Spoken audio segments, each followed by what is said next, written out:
Docking your units on top of walls and other dockable areas has been mostly fixed in the 1.1 patch, but there are a few things to know about docking your units. The good news is, after the 1.1 patch, your docked range units will actually now fire their ranged weapons at enemies in their arc of fire. Docking on walls gives you ranged units plus 20% range and 10% missile resistance. Docking with other terrain features gives you half of that buff. Player-built barricades can provide a variety of different buffs when you dock with them. Ranged units docked on your outer walls can be used to activate your wall towers, and they'll get to start firing earlier due to the extra 20% range. Bows and other units that arc their shots will do okay from walls, but docked gunpowder units will sometimes struggle to get a line of sight and just stop firing. As enemies approach the base of the wall, archers will still arc their shots, but the rate of fire will be reduced until they're barely firing at all when the enemy is right at the base of the wall. Docked units still seem to have problems with line of sight sometimes. I haven't checked every single dockable location in every map, but archers at least seem to be able to get line of sight from most dockable areas. Once the enemies gain the walls, you should undock any unengaged archers so they can shoot down the length of the wall. To undock a unit on the wall, just click another location on the wall to move, and then hit backspace to cancel the move once they undock. Then you can click on enemy units to target,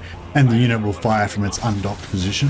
All defenders in a siege get 15% increased melee defense and plus 10 leadership. There's no additional melee buff for being docked on walls, but because the attackers are coming up the ladders one by one, your soldiers will be able to gang up on them. There's also a fatigue penalty for climbing ladders, so the enemy will be getting combat penalties against your fresh docked troops. All this should allow your defending troops to do quite well, especially if they're elite damage dealers, but if you can't kill the enemy troops fast enough, they'll end up pushing their way onto the walls in numbers so that you can no longer gang up on them individually, and if the fight goes on long enough, your troops will also become tired, so you'll lose that fatigue advantage. There's also a plus 10 leadership bonus for high ground, but I'm not sure exactly how the game calculates this. The buff seems to come and go randomly as the enemy moves towards you. It seems like the docking bugs are at least mostly fixed now, but note that doesn't necessarily mean you always want to dock your ranged units. In a lot of situations, it may still be preferable to leave your units undocked and to fight within the walls rather than hold the walls. A last small point, the docked buff applies instantly as soon as you issue the move order. So if you're taking ranged fire, just click on any dockable area no matter how far away it is, and your unit will instantly receive the missile resistance.